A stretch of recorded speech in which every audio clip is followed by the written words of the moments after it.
Hello friends, मैं हूं अजीज। आप देख रहे हैं मूवी स्टॉक चैनल, जिस पर आज मैं बात करने वाला हूं फैंटास्टिक फोर फर्स्ट स्टेप के रिलीज हुए ऑफिशियल ट्रेलर की, जिसके पहले इसका टीजर और सिनेमाकॉन में जो यही ट्रेलर दिखाया गया था उन सभी पर मैं पहले ही डिस्कशन कर चुका हूं, वो भी अच्छी खासी डिटेल्स के साथ, जिन सब पर मैं इस वीडियो में कोशिश करूंगा कि आपको फिर से वही बातें रिपीट कर ना बताऊं, ताकि आपके साथ साथ मेरा भी समय बचे। बाकी बाय द वे वीडियो देखनी है तो ऊपर दिए गए आई बटन पर आपको उसका लिंक दिख रहा होगा, जिसके अलावा इस वीडियो के एंड के आउटरो में भी आपको वो दोनों ही वीडियो सजेस्ट हो जाएगी। बाकी चलिए अब आपके समय को बिल्कुल भी ना वेस्ट करते हुए एक छोटी सी स्पॉइलर वार्निंग के साथ शुरू करते हैं इन सारी डिटेल्स को, जो कि सिर्फ इसी ट्रेलर की है। जिससे पहले बनेगी मेरी छोटी मोटी सी रिक्वेस्ट, जो की है इस चैनल को सब्सक्राइब, वीडियो को लाइक और शेयर करने की तो कर लो।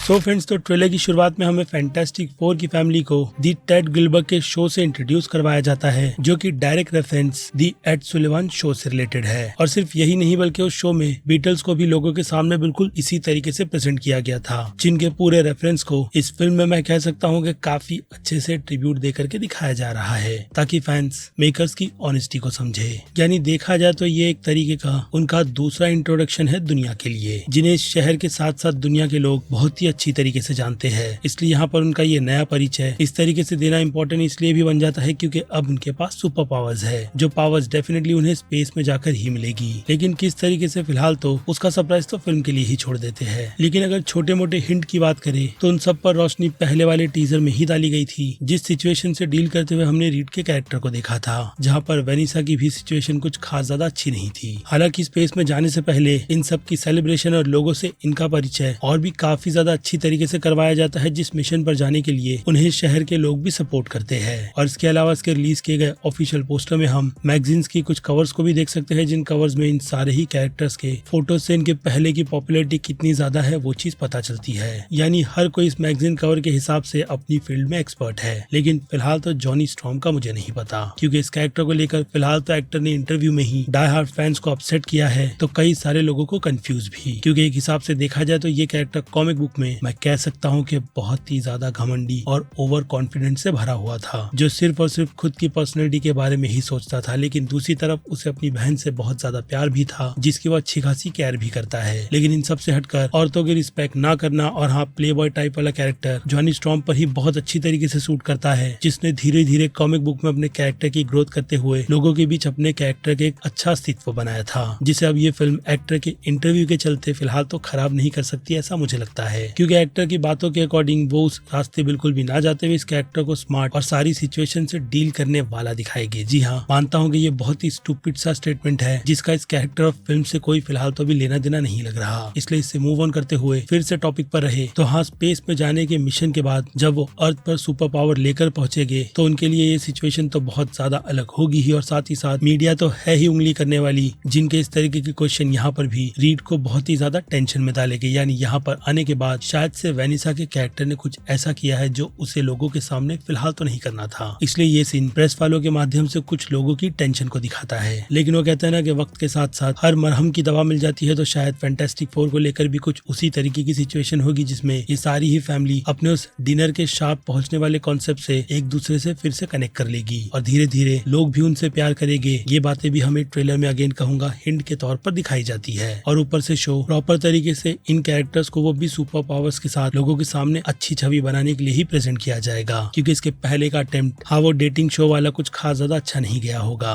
तभी जाकर इन कैरेक्टर्स ने खुद की पावर्स और खुद से ही कॉम्प्रोमाइज कर लिया है कि उन्हें इस दुनिया में बिल्कुल ऐसे ही जीना है। इसलिए ट्रेलर की शुरुआत में वो होस्ट इतनी सारी बातें इन कैरेक्टर्स से रिलेटेड इसलिए बता रहा है कि उन लोगों ने इंसानियत के लिए बहुत कुछ किया है। तो अब फिर क्या उनकी बारी है फैंटास्टिक फोर की इस फैमिली को बहुत अच्छे से ट्रीट करने की, जिसके बाद की भी सिचुएशन हम लोगों के थैंक यू के रिएक्शन के तौर पर देख सकते हैं कि हाँ, लोगों ने उन्हें अब वो जैसे है वैसे एक्सेप्ट कर लिया है। जिसके बाद हम बेन के कैरेक्टर को बच्चों के सामने वो कहते हैं ना कि फ्लेक्सिंग करते हुए देखते हैं कि वो कितना ज्यादा ताकतवर है। और बाय द वे, इस सीन की अगर रेफरेंस के तौर पर कंपैरिजन की जाए तो मुझे सीधे सुपरमैन की पहली वॉल्यूम की कॉमिक बुक की कवर की याद आती है, जिसे हाल ही में डीसी वालों की ऑफिशियल कॉमिक बुक की तरफ से कुछ इस तरीके से रिक्रिएट किया गया है, जिसे अक्सर कर सुपरमैन को ही ट्रिब्यूट देने के लिए बार बार रिक्रिएट किया जाता ही है। और हर रेफरेंस के तौर पर इसे डीसी डीसी की फिल्मों में भी दिखाया गया है, स्क्रीन पर आपको वो चीजें दिख रही होगी जिनमें अब रेफरेंस की बात की ही जा रही है। तो इस सीन में वांडा विजन के वेस्ट व्यू का रेफरेंस ऑब्वियसली आप बिल्कुल साफ साफ देख सकते हो, जो कि कॉमिक बुक के अकॉर्डिंग डायरेक्ट एगाथा से जाकर के कनेक्ट होता है, क्योंकि उसने ही कॉमिक बुक में फ्रैंकलिन रिचर्ड के कैरेक्टर को संभाला था, जो कि फिलहाल तो रेफरेंस के अलावा मुझे और ज्यादा कुछ नहीं लगता।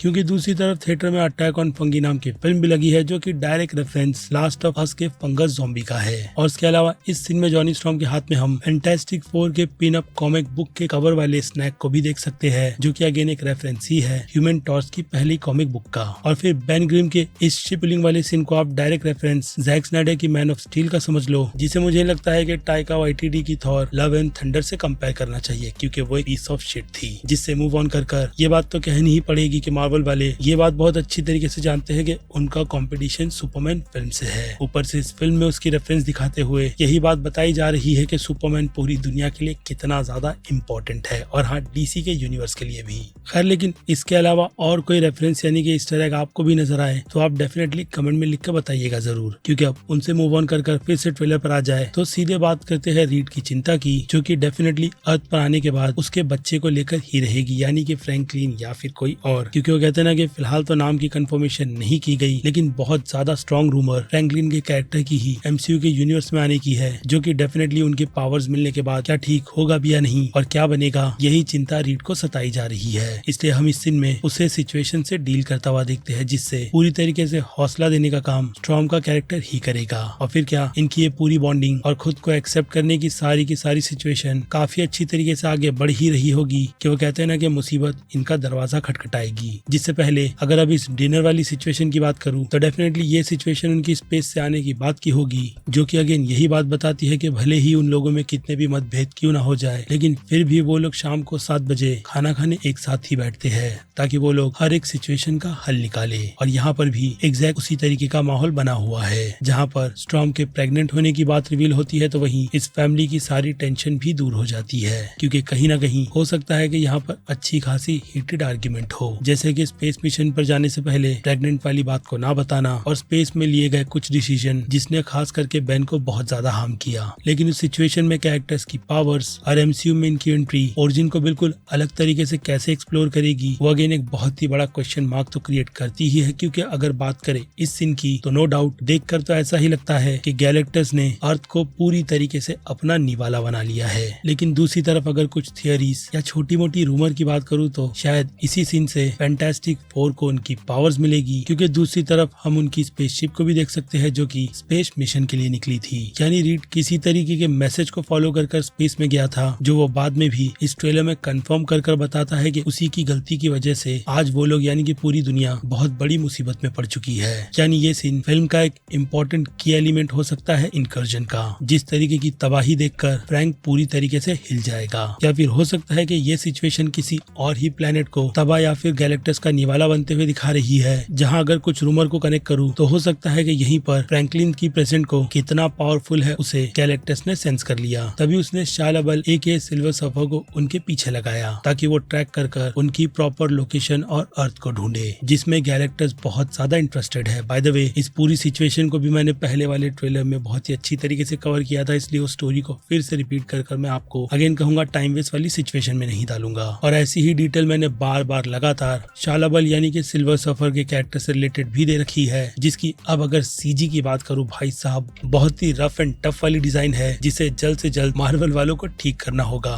बाकी फीमेल सिल्वर सर्फर को लेकर के मेरी ऐसी कोई प्रॉब्लम है नहीं, क्योंकि कॉमिक बुक में भी शुरुआत में ये कैरेक्टर फीमेल ही थी। बाकी बाय द वे ये यूनिवर्स दूसरा है, ये बात भी आपको भूलनी नहीं चाहिए, क्योंकि काफी ज्यादा strong rumour male silver surfer के कैरेक्टर की भी इस फिल्म में होने का हिंट देती है। जिसके बाद फिर से टॉपिक पर आ जाए तो पहले डिनर वाली सिचुएशन और इन सब को खुद को एक्सेप्ट करने के बाद ये जिस मुसीबत की मैं बात कर रहा हूँ उससे डील करने के लिए डेफिनेटली रिचर्ड को एड़ी चोटी का जोर लगाना होगा, जिसे लेकर के वो किस तरीके का रास्ता खोजेगा। अगर उसके हिंट की बात करूँ तो वो छोटा सा हिंट भी हमें इसी ट्रेलर में टीज के तौर पर दिखाया गया है, जो कि आपको भी इस काफी छोटे से सीन में नजर भी आ जाता है कि लोग अंडरग्राउंड किसी तरीके की फैसिलिटी में छुपे हुए हैं, जो कि पहले मोल मैन की बताई जा रही थी। लेकिन देखकर ऐसा लगता है कि ये रीड का किसी तरीके का प्लान है, ताकि पूरे शहर को खाली करवाकर, जो कि अगेन हमें ट्रेलर में नजर आता भी है बिल्कुल साफ साफ, जिस सीन में हम क्लियरली रीड के कैरेक्टर को स्ट्रेच होता हुआ देखते हैं और वहीं गैलेक्टस से लड़ते हुए भी, जहाँ पर और शायद उसे प्रोटेक्ट करने का काम सू कर रही है अपनी काफी अच्छी पावर्स को यूज करते हुए। बाकी नीचे बैकअप के तौर पर बेन के कैरेक्टर ने भी तबाही ही मचा रखी है, तो दूसरी तरफ जॉनी भी लोगों को बचा ही रहा है। जिन सारे ही सीन को अगर देखा जाए तो ये सारा इंट्रोडक्शन और शो से रिलेटेड सारी बातें फिल्म के सेकंड यानी के लास्ट एक्ट में होगी। यानी उससे पहले इनकी लाइफ में बहुत कुछ होने वाला है जो धीरे धीरे, जैसे कि मैंने कहा, अपनी सिचुएशन को समझेंगे। और फिर उसके बाद क्या, पूरे शहर को खाली कराने की जिम्मेदारी, ताकि अंडरग्राउंड उन सभी को ले जा करके वो लोग एक तरीके से शहर को अपना पूरा मैदान बना ले, जहां वो चारों मिलकर काफी तगड़ी सी बैटल करेगी गैलेक्टस के कैरेक्टर के साथ। जिसके बाद इस ट्रेलर का अंत रीड की उसी शो में दी गई स्पीच से होता है, जहां वो लोगों को सेफ रखने का आश्वासन दे रहा है। तो वहीं आखिर में इस काफी वीरान और खाली से शहर में सिर्फ गैलेक्टस के चलने से ही कितनी तबाही मचेगी उसका एहसास दिला दिया जाता है हमें। जिसके अलावा शायद से कॉमिकॉन में ही गैलेक्टस की आंखों को भी दिखाया गया था, जो कि बैक्स्टर बिल्डिंग के अंदर देख रही है, या फिर कहूँ फ्रैंकलिन या फिर फैंटास्टिक फोर की फैमिली को ढूंढ रही है। जिसमें अब अगर आप फ्रैंकलिन के कैरेक्टर को लेकर के थोड़े से कंफ्यूज हो कि उसका इन सब बैटल के बीच क्या होगा,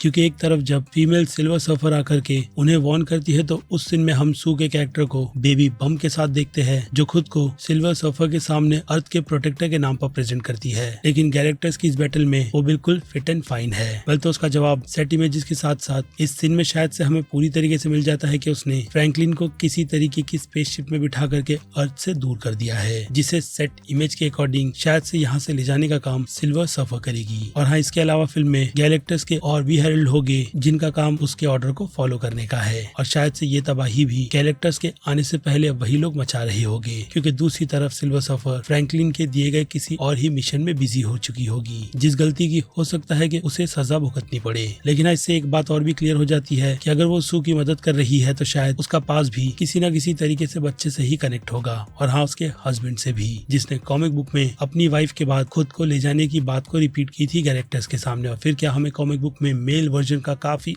आइकॉनिक सा सिल्वर सर्फर देखने मिला था, जो कि फिलहाल तो अभी यहाँ पर मिसिंग है। और इसी के साथ साथ जॉन मल्कोविच का एक मिस्टीरियस सा कैरेक्टर जो हमें इसके पहले टीजर में नजर आया था, यहाँ वो पूरी तरीके से गायब है। जिनसे रिलेटेड थियरी मैंने आपको एक्सप्लेन की थी कि शायद से वो फ्यूचर से आया हुआ फ्रैंकलिन या फिर रीड रिचर्ड्स हो सकता है। और हाँ, जाते जाते एक और छोटे से रेफरेंस की बात करूँ तो वो हमें जॉनी स्टॉर्म के इस सीन में नजर आता है, जहाँ वो सिल्वर सर्फर के पीछे चला गया है, और स्पेस में जाने के बाद जिस तरीके से वो उसे झटक करके गिराती है, ऐसा ही पावरफुल मोमेंट हमने क्रिस इवान की फैंटास्टिक फोर फिल्म में भी देखा था। लेकिन वो मोमेंट बहुत ज्यादा आइकॉनिक था, जिसे आज भी फैंस याद करते हैं। लेकिन यहाँ पर मानता हूँ कि मार्वल ने उस बार को फिलहाल तो टच नहीं किया है। लेकिन खैर, उसके अलावा कंफ्यूजन ये भी है कि जॉनी अपने नॉर्मल से सूट में खुद को लाइट अप कैसे कर पा रहा है, जहाँ ये चीज अब मैंने पिछले टीजर और अब इस ट्रेलर में टोटल 3 बार नोटिस कर ली है। बाकी सिल्वर सर्फर को पकड़ने के बाद उसकी पावर्स चली जाए, ऐसे तो कोई हिंट दिया नहीं गया, तो फिर सिर्फ थोड़ा पुश करने पर ही उसने हार क्यों मान ली? Again question remains there only. जिन सब पर अब आपकी क्या राय बनती है वो आप मुझे कमेंट में लिख कर बताइएगा, और ये भी कि क्या मैंने ट्रेलर में सारी ही चीजें कवर की भी है या नहीं, क्योंकि अब फिर क्या वक्त बनता है इस वीडियो को यहीं पर दी एंड करने का। बाकी मैं हूँ Aziz, movie stock channel like share subscribe भूलना मत। मिलूंगा जल्दी दूसरी किसी वीडियो में। Till then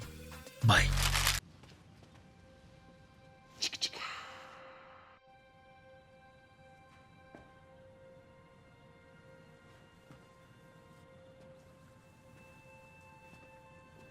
You're still here. It's over. Go home.